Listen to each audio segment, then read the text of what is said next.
Coming up, the Runaway Railway Opening Date is revealed for Walt Disney World. Disney gives us a brand new look inside the Space 220 restaurant in Epcot, and the facade for the Toy Story Land restaurant is revealed. All that and lots more on the way. This is Mickey Views News. All who come to this happy place, welcome. Now I'm the king of the swingers. That's what Epcot is, an experimental prototype community that will always be in a state of becoming.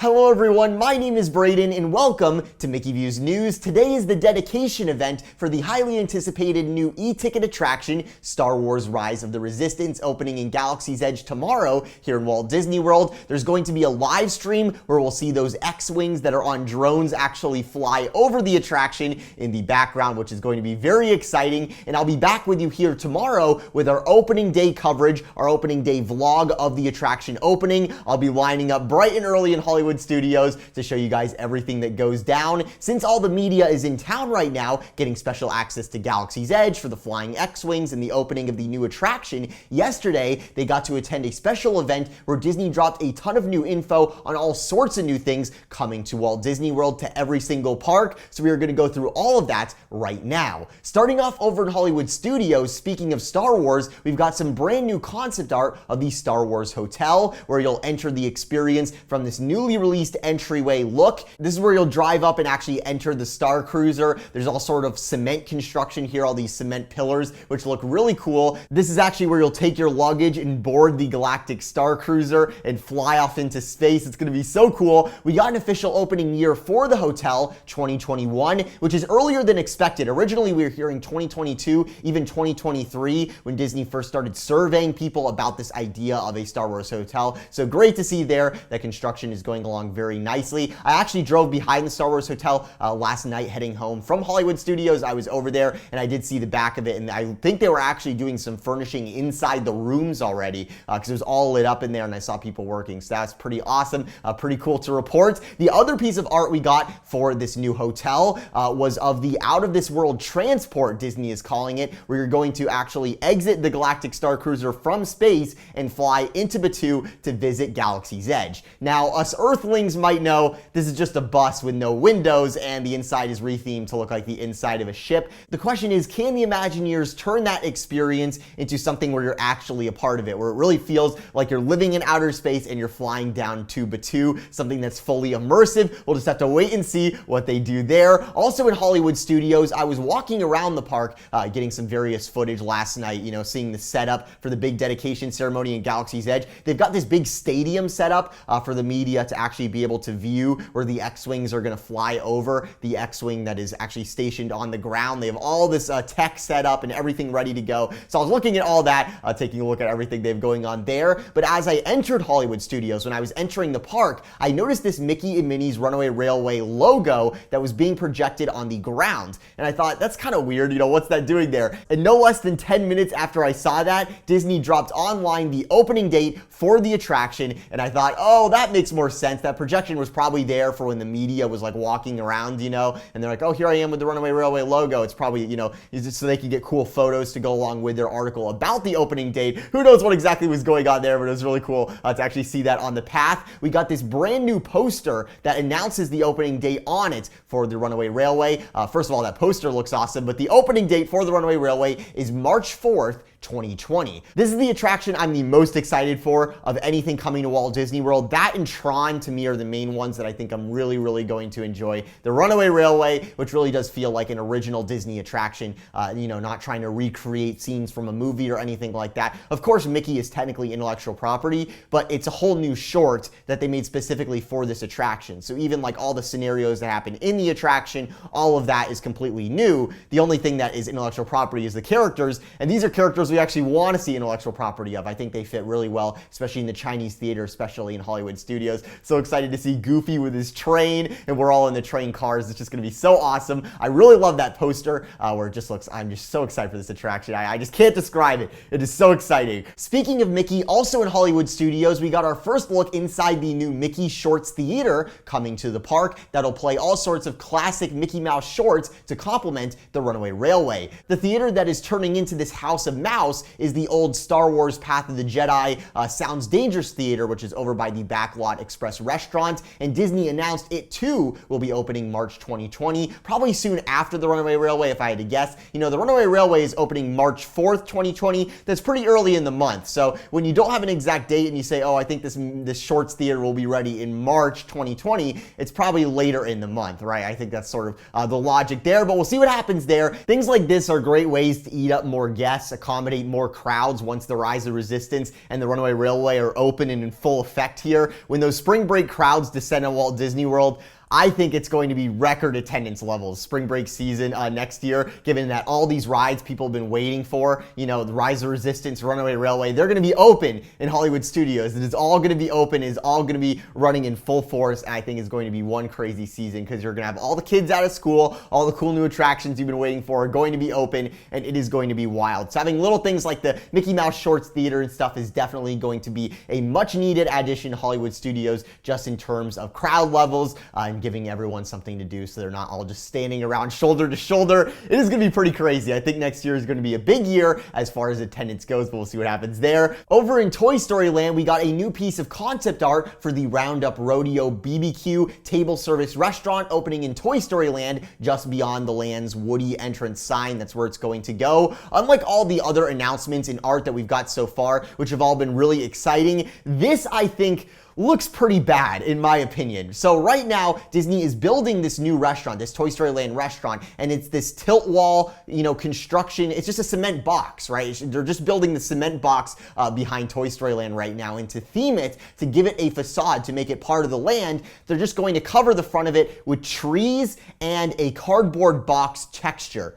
Which, if you recall back to the original Toy Story Land announcements of what this was going to be, this is a far cry in a severely budget-cut version of what the original concept was for this Western barbecue restaurant, which had this awesome Western saloon toy facade out front, and there was Sheriff Woody there with Bullseye, and it looks so cool. Now, the optimist in me says it's not that the budget was cut down to bare bones. The budget was definitely cut here, but maybe Imagineering thought they should put more of the creative effort into where you're actually going to be looking at stuff, which is the inside of the restaurant when you're actually eating in there, because the inside of it looks awesome. You know, the ceiling is going to be fully themed. There's going to be giant game pieces everywhere where it looks like you're actually inside an overturned cardboard box left in Andy's backyard with all his game pieces and everything. That's going to be a really cool experience to eat in there. So if that's the vision here, this restaurant could still be awesome, but just looking at the facade art alone and the front of it here, just as like a regular guest who doesn't know all this backstory of what's happening inside, it looks like you're eating in a cardboard box. It does sort of look very low budget,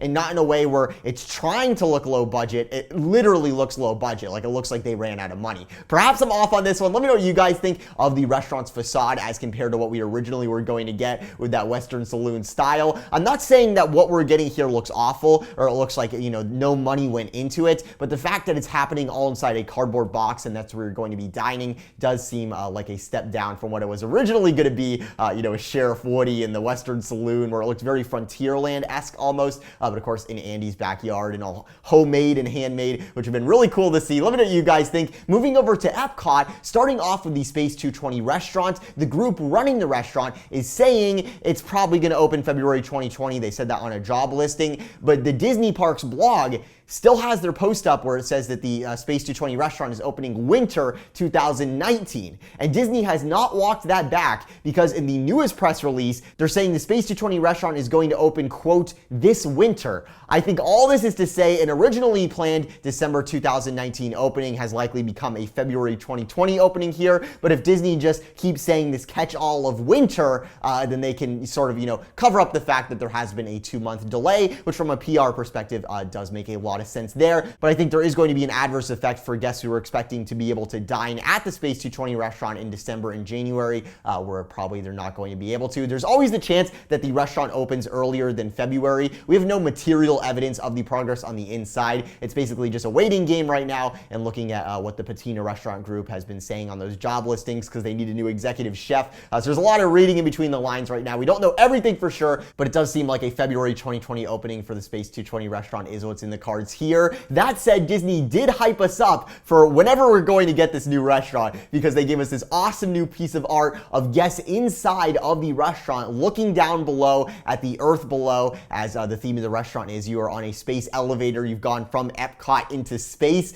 and you're looking down at Florida there. That is just such a cool view. It'll be very interesting to see how they pull off this effect that you see in the art. If that is a flat screen, the effect will not work because people are looking at it from different angles. If you looked at that from any other angle, it would look like the elevator is going the wrong way. The perspective, the forced perspective would not work. The perspective would be wrong. I was thinking what Disney might do here is the projection there, it might be a domed, a concave screen. So as you walk around that little circle there, the image distorts and changes perspective like it does in reality as you're walking around it. From wherever you're standing, the perspective looks different. It'll be interesting to see if they can pull something like that off, but I think that might be how they do it. It could be really cool. So excited for the Space 220 restaurant. The question now is, when are we getting it? Also in Epcot, Disney announced that 3 of the new shows coming to Epcot: Awesome Planet coming to the Land Pavilion, the Beauty and the Beast Sing-Along in France, and the Canada Far and Wide in Circle Vision 360 show will all be opening on the exact same day,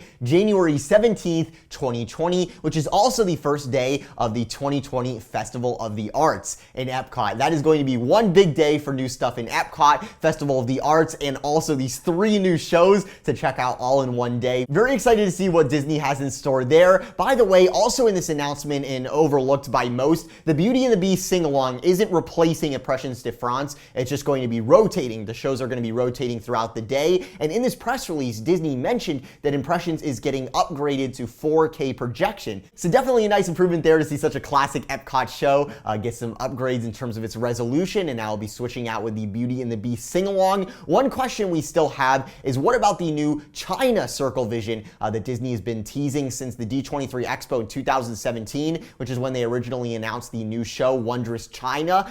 That's the one where we still don't have an opening date, so keep a lookout for that one. Speaking of stuff over in the World Showcase, we actually have 3 big World Showcase announcements. First, it appears Agent P's World Showcase Adventure with the flip phones and everything, that era is coming to an end because Disney has announced that the DuckTales World Showcase Adventure is coming to the park, coming to Epcot, and instead of being on those dedicated devices, you'll now be able to do the scavenger hunt and unlock all those cool visual effects inside the park, all from your phone on the Play Disney Parks app. I think DuckTales is an awesome property for this sort of thing, and the Phineas and Ferb stuff was cool. I'll definitely miss seeing, Perry actually flying over the France Pavilion. That was always sort of a cool touch to see him around places. I'll definitely miss that, but this rebooted version of DuckTales, I think, is the perfect next progression of this scavenger hunt that we have in the World Showcase. I think it's definitely a cool way to do it. Now we're going to have all the people of Duckburg flying around. Should be a lot of fun there. And beyond getting a new property with this scavenger hunt, seeing the technology move to the smartphone is definitely a good modernized version of this classic World Showcase scavenger hunt. Let me know what you guys think. Another World Showcase announcement is a new look at the outdoor seating area and entrance to the new Regal Eagle Smokehouse Craft and Drafts Barbecue Restaurant at the America Adventure Pavilion in Epcot. And I think this looks awesome. I think we could be in for some great new eats here. The Regal Eagle Smokehouse is replacing the Liberty Inn restaurant, which is now closed, and they're doing all the construction right now. Disney is still yet to give us a time frame on this project. I'd say 2020 for sure, maybe spring 2020, or perhaps closer to summer, because I think they're also redoing the restrooms, they're redoing the whole interior, so there's definitely a lot of work going on here, not to mention all the exterior work they've still yet to do with the outdoor seating area, which we saw over in the Magic Kingdom with their Liberty Square Market seating area. That took a few months to actually do, make that new seating area over at the Liberty Square Market in the Magic Kingdom. So given that they're going to be doing that here with the American Adventure, it's going to take a little time to get this all going. Maybe it'll be open in time for spring break next year, which is a big hallmark as far as the crowds go. Disney tries to get stuff open by then, or summer. But looking at the art here, I'd say it'll be worth the wait. The last World Showcase related info we got in this info dump was this brand new photo taken inside Remys Ratatouille Adventure, opening summer 2020 at the France Pavilion in Epcot, where you can see all the giant props inside the building from this attraction, which has been very successful at Disneyland Paris and is now being brought over here. Some people who have ridden it out in Disneyland Paris have told me, Brayden, don't get too excited. It's really nothing that great. It's very overly hyped. It's not that good of an attraction. And other people say it's one of their favorite attractions they've ever ridden that Disney's ever done. So I don't really know what to expect here. You know, some people say it's very underwhelming, some people say it's awesome, so I think I'm sort of just setting my expectations somewhere in the middle. So I just gotta wait for this to open next year and see how it is. Summer 2020, very exciting stuff there. Taking the Skyliner from Epcot over to the new DVC property, the Disney Riviera Resort. We got a new look inside at this tangled mural in the lobby, which looks like some amazing craftsmanship went into it here with placing all those little individual colored tiles, making this tapestry of tiles that go all the way from one wall to the other, all the way across the lobby area here. If you notice in this wide shot, when this was taken of the mural, you can see they have yet to place the flooring yet, wherever that is. I do believe that is the lobby. So I'm guessing right now, as we speak, they're in hustle mode over at the Riviera because it is set to open, or projected to open, Disney is calling it, on December 16th, which is pretty close. So safe to say, I think a lot of work is going on in there right now to do all those final touches, putting in all the tile and everything right now. Pretty crazy stuff there. Let me know what you guys think. Finally, lastly in the news, all the media people got to try out the new Tron Lightcycle vehicles at the event. They actually got to sit on them, the Tron Lightcycle vehicles that we have out in Shanghai that are coming to the Magic Kingdom 2021. And some keen observers online noticed that the Tron Lightcycle Run graphic that was behind the media event, the little vehicles they had, it has a slash in it now if you look there, and there was a lot of debate if that was just part of the graphic or if the name is now typed out as Tron Lightcycle /Run, which would be sort of weird, but that could be what it is. You know, the slash, I guess, is sort of Tron-esque. You know, it's very computery, very digital future type stuff, which is definitely the angle Disney is going here. I mean, that's what Tron's all about, and it just may be that that's actually how the name will be written out, because at the event, people that were there asked the Disney media folks, and it sounded like they were saying, yeah, that's the name. So just something to keep an eye out there. It might have just been, they might have just meant like, yeah, that's the graphic, that's what it's supposed to look like, not actually saying there's going to be a slash in the name when you type it out. So that's the info dump that we got from Disney last night from the media event. And now all the media folks are over in Galaxy's Edge as we speak, getting their first look at the Rise of the Resistance attraction, or actually their second look. I think they got a look yesterday too. But of course tonight they get to see the X-Wings flying over, and hopefully we'll have some good views of that online. Disney's doing a live stream. I'm having a hard time navigating the internet today because there's just so many spoilers out there. I mean, there's full ride POVs and everything for the Rise of Resistance. And I mean, we've covered this ride for years, so we have a good idea of what we're going to see conceptually, but I'd actually like to wait and see it and experience the story for myself in person rather than just seeing it all through someone else's camera. So I'm really excited to actually go and check it out, you know, line up very early and see it, and there will be a big opening day vlog tomorrow, so stay tuned for that. Be sure to subscribe to those notifications on so you don't miss that vlog, that opening day vlog.